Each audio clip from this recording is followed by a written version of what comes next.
Hello, friends, fiends, and fellow UBTubers, and welcome to episode 824 of the Daily Comic and Collectible. Today, the collectible of the day is the Hasbro Toys, Marvel Comics, Marvel Legends series, ZABU Build-A-Figure Wave, Wolfsbane action figure. A member of the New Mutants, RAHNE, also known as Wolfsbane, trains with Professor XAVIER to master her powers of lycanthropy. This collectible Marvel Legends action figure is inspired by the character's appearance in Marvel's X-Men comic books. Wolfsbane features a comic-inspired design with an intricate design and hand-painted deco. This 6-inch scale action figure features over 20 points of advanced articulation, with fully posable head, arms, and legs for dynamic posing in your Marvel collection. This 1/12 scale figure features a Build-A-Figure piece from the ZABU Build-A-Figure Wave. Collect the set to create your own ZABU action figure.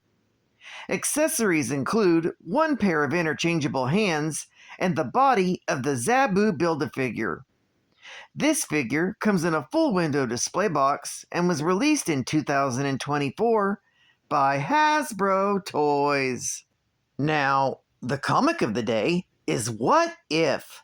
Volume 2, Issue number 9, with a cover date of January 1990, with story by Roy Thomas, art by Rich Buckler, and cover by Rich Buckler. This story is titled, What If the New X-Men Had Died on Their Very First Mission? The story opens when the all-new X-Men try to save the original team from the island of Krakoa. Both teams end up perishing, leaving Professor X heartbroken, having telepathically felt the deaths of each member, and feels guilty for causing their deaths.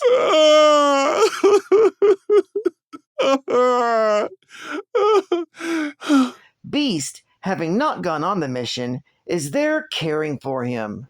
So to lift Xavier's spirits, Beast invites his old friend Moira McTaggert to help care for him.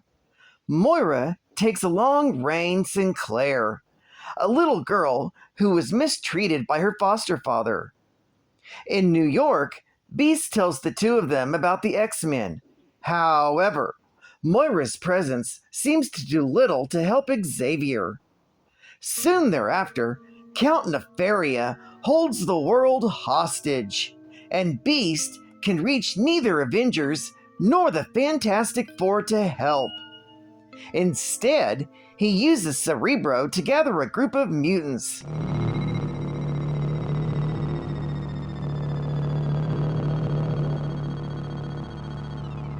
The Scarlet Witch, Vision, Nimorita, Banshee's daughter, Teresa, and even Thunderbird's brother, James, and teleports them all to Cheyenne Mountain. The teleporter also inadvertently transports Rain, whom Beast reveals is a latent mutant. The group then enters Cheyenne Mountain, and Beast orders Rain to stay back and wait for them. James and Teresa decide to honor their dead family by taking on the names Thunderbird and Banshee, respectively. The new X-Men meet Nefaria's Any-Men, and battle breaks out.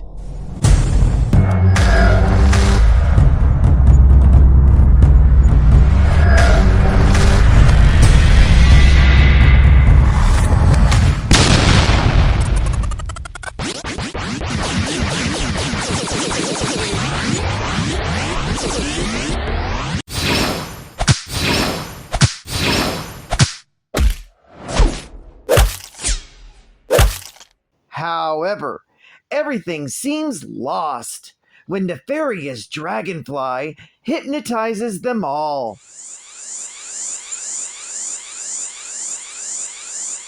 Xavier has been following the fight telepathically and knows that the system to deploy the nukes has been destroyed by the battle, but the X-Men seem doomed.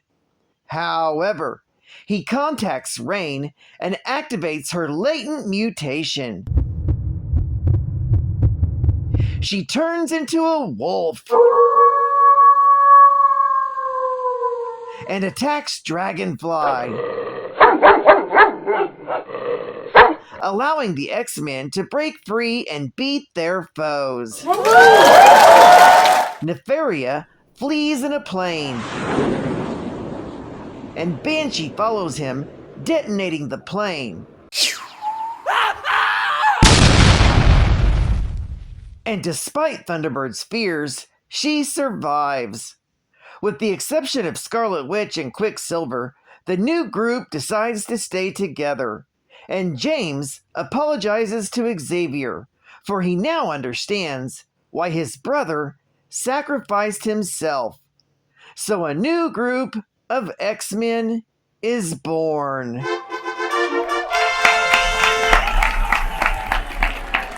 This story is continued in What If?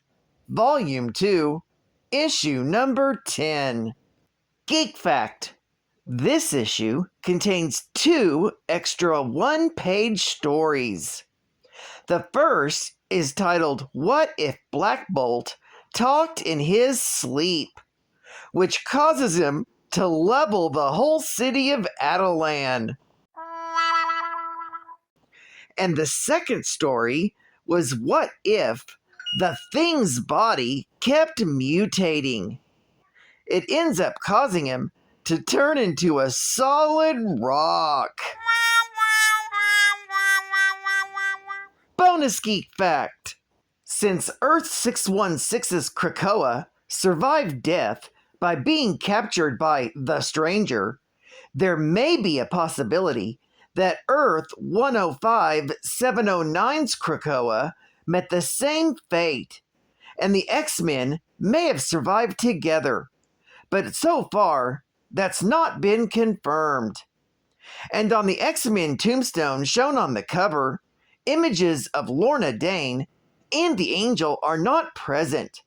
And in their place, below Havoc, is an unknown, masked individual. Advertising ad fact.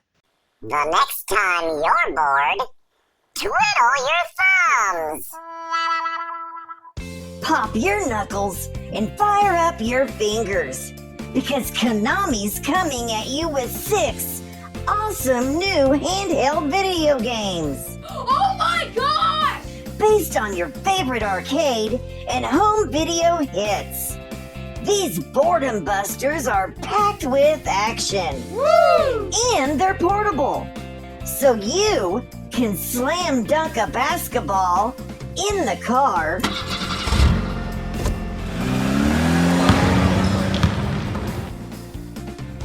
take the Teenage Mutant Ninja Turtles out to lunch, or launch a heat-seeking missile from your grandma's condo.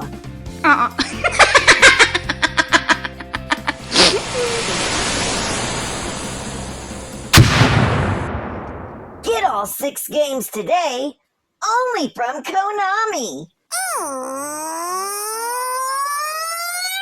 Look at these comics. Aren't they neat? Wouldn't you think my collection's complete? Wouldn't you think I'm a cat who has everything? I've got figures and statues aplenty. I've got comics and Legos galore. You want minifigs? I've got 20. But who cares? No big deal. I want more. I want to be where the comic books are. I want to read and be fact-checking. I want to keep my comics protected in, what do you call them again? Oh, slabs. Up where they fly, can never die. Up where they gain their powers from the sun, wandering free. Wish I could be part of that world. Tough choice, isn't it? What If is a comic book anthology series published by Marvel Comics, whose stories explore how the Marvel Universe might have unfolded if key moments in its history had not occurred as they did in the mainstream continuity. Since What If debuted in 1977, the comics have been published in 14 series, as well as occasional standalone issues. The stories of the inaugural series from 1977 to 1984 feature the alien Uatu the Watcher as a narrator. From his base on the moon, Uatu observes both Earth and alternate realities. Most What If stories begin with Uatu describing an event in the mainstream Marvel Universe, then introducing a point of divergence in that event and then describing the consequences of that divergence. Uatu was used similarly in the second series, from 1989 to 1998, until a point where, in the Fantastic Four comic book, Uatu was punished for destroying another Watcher. This made the use of Uatu improbable, so the character was phased out to his last appearance in issue number 76 from August of 1995.